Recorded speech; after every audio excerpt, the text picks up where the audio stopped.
На годиннику 10 годин 5 хвилин ми приїхали на ГВК, який знаходиться на рівні Новомосковська на Харківській трасі.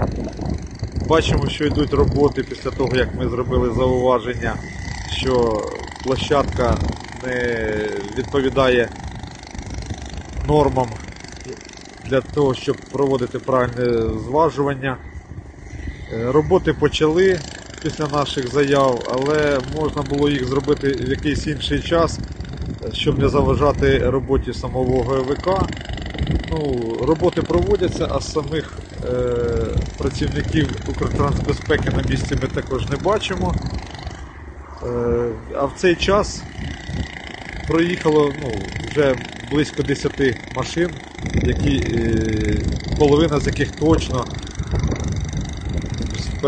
з перевантаженням, і це не вихід з положення, тому можна було б зробити цей ремонт площадки або в зимовий час, або в той час, коли ГВК не працює.